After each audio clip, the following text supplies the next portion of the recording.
Hi, welcome to my channel. Today's video is going to be a recap and a review on How to Get Away with Murder, Season 4, Episode 1, entitled I'm Going Away. So the episode, and I have a lot. Listen, no, she probably won't be able to see it. I was going to get this up earlier, but this is my first day off since the episode aired. So let's get started. So the episode starts off with Annalise, and she is sending group texts, and she's writing these letters. She wants the gang to meet her at a restaurant to talk. And then we forward to Laurel, who is doing a college tour with her father, and a she tells her father that she was pregnant and she had an abortion, and he seems to be relieved, but he's trying to do this whole concerned parent thing because if you remember last year, well, not last year, last season, that Laurel accused her father, she kind of figured out that she thinks her father is behind Wes's murder. So there's a really strained relationship there because it wasn't the best in the beginning anyway. And we then flash back to Annalise going home and having dinner with her family. There's this big argument because, as you know from last season, her mother, played by the brilliant and talented Cicely Tyson, is suffering from, I think, early on stage dementia. And so Annalise wants to get her into a treatment center, but Annalise's dad feels like he can better take care of her at home. And I am loving this dementia storyline. I've had multiple people in my family suffer from dementia, and this is exactly how it went down. And I think Cicely Tyson just well and brilliantly played this role. The storyline was wonderfully written. And after that, we see Annalise gets a call from Bonnie, and she's telling her that the insurance money that she's supposed to be getting, I think from the house burning down, that it's been frozen because her husband, her husband Sam's sister has filed that she believes the money should be hers because she doesn't think that Annalise owned the house. And then we get to my favorite part, but it was kind of disappointing this whole episode. Connor and Oliver, and they're at a bar, and they appear to be at somebody's wedding, and they get into a discussion on the marriage. And Connor, let me see, the marriage proposal, and all the reasons that Connor doesn't want to get married. And I feel like really Connor doesn't want to get married because he's scared. I feel like he's never really had an example of a successful relationship. He's seen so many people get into relationships and tear each other down, and marriage is like a really big step for Connor. And so I think he's very reserved because he doesn't want to jump into marriage. It doesn't go well, and then he loses Oliver. And while I loved everything that, Connor was saying, I personally agree with everything he's saying. I just I want them to be married. Okay. Honestly, I am such a Oliver shipper, and I just want them to get married already. I From the moment I saw the very last scene, the very last episode, when he asked and then it faded out, and I was hoping that it was gonna automatically be a yes, but Connor and Oliver have had some very, very high highs and some very low lows in their relationship, and I just think he wants a more stable ground before he entertains the thought of marriage. So we go to Annalise, who's hooking up with the random guy she met on the plane. It doesn't go well, so she sneaks back into her mom's house where her mom has an episode believing that the house is on fire.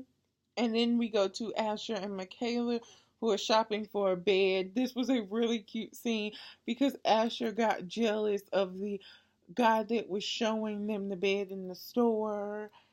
And I, when they first introduced us to Michaela and Asher being a couple, I was iffy. Very, very, very, very iffy.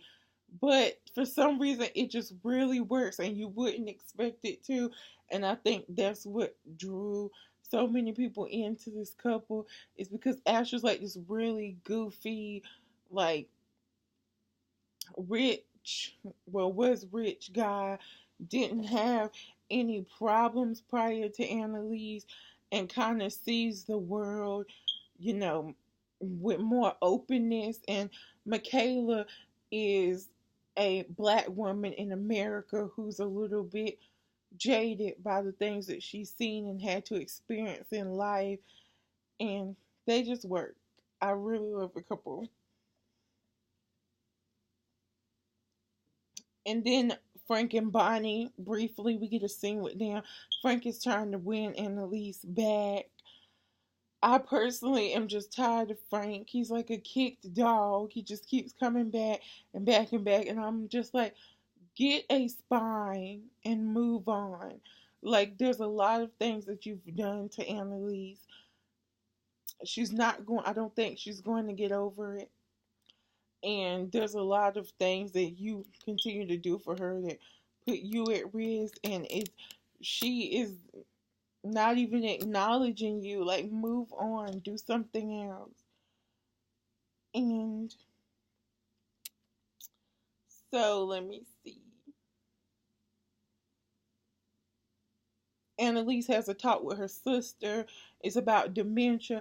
She's struggling because she believes that this is her fault, because early in the episode, her and her dad got into an argument when they were showing her mother the treatment facility, and he pretty much blamed it on Annalise. He told her that the only time her mother has these dementia episodes is whenever Annalise comes to town. And Annalise's sister tells her basically, no, that's not the case. I'm a nurse. I know about dementia. She's trying to comfort her because Annalise, is fearing that maybe what her father said is true. Okay.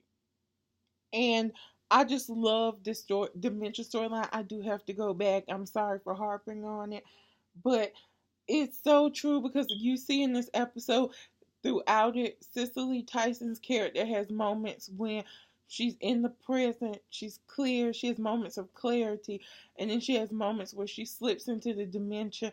And as someone who has seen two family members suffer from dementia, that is so on point. There's moments when they talk to you, they're in the present, they can remember things from way back when, and then there's moments when you're speaking to them and they can't remember what you told them 5 minutes ago. And Cicely Tyson beautifully plays it. I will say that until the storyline is over. And the writers really took great care in giving an authentic story. And I just love it.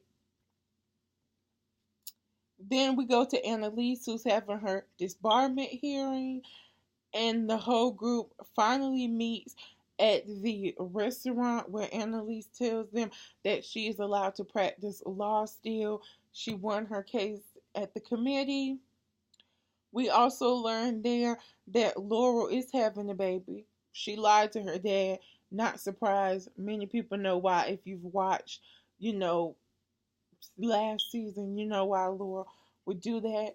She's probably afraid that her father's going to come after her to try to hurt her in a way where she's still alive, but the baby isn't.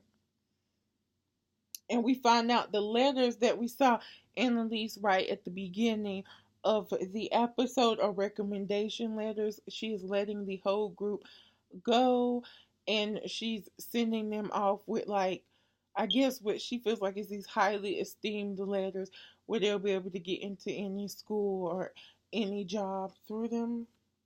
And surprisingly, the group does not take this well. I was surprised because I thought, especially watching last season, that everybody would like breathe a sigh of relief and they be able to leave because so many of them were planning to leave last year anyway. Like Connor was looking at, I think, schools in San Francisco, and like I think Wes said basic before he ended up dead, I think he was looking to leave, and they just, it seemed to me like they took it like almost like a bad breakup, like you were when you're breaking up with someone. Except for Connor. Connor was just like, yeah, thank you for the letter. Deuces, I'm out. Connor was just really cool and cold through the whole situation. And I was like, that's my boo. I love it. I loved it. And then everybody disperses, one by one in these big dramatic moments because Michaela, she just went off. Like I wasn't expecting it. I thought she would just like, yes, this is what I want. I'm out of here. And then we see that the only people left at the table are Bonnie and Annalise. And Annalise hands a letter to Bonnie. She's letting Bonnie go. That was the part that kind of got me choked up because with everybody else, I really didn't sense, I didn't really get a feeling that they were super, super hurt. But Bonnie has been Annalise's ride or die. She's been doing like at Annalise's beck and call, whatever she needs. Bonnie's always been there. So when Bonnie realizes Annalise is handing her a letter and she like starts to like break down, I felt it. I cried. I'm not even gonna lie, I cried a little bit. So then we go to Connor and oh nope, let me see. So then we go to Annalise. She moves into like this hotel or this apartment or whatever, and she's reading the recommendation letters that she wrote for each of the people in the group. And as she's reading the letters, we see scenes from the people as they're reading the letters. And Connor and Oliver are in the bed and they're discussing marriage. And he tells them that he wants to do marriage right. And that's why he can't accept the proposal right now. And then we jump to 3 months later where Laurel is in the hospital and Frank's there. And I think they said they found drugs in her system. She was like passed out alone. She's asking about her baby, and the episode ends. I gave this episode 2 stars because nothing really happened, nothing exciting happened. I think this was more of like a foundation on what is to come in the season, but it was a really dull first episode. Um, Top performance of the episode definitely has to go to Cicely Tyson and the dementia storyline. It was amazing. It was well acted. Annalise, because like Annalise is always on point. And that is my recap and review of How to Get Away with Murder, Season 4, Episode 1. I'm going away. If there are any other shows that you would like me to watch, to review slash recap, let me know in the comment section down below. And subscribe to the channel. Please share the video. It really, really, really helps to share the video. So, thank you. And until next time, bye.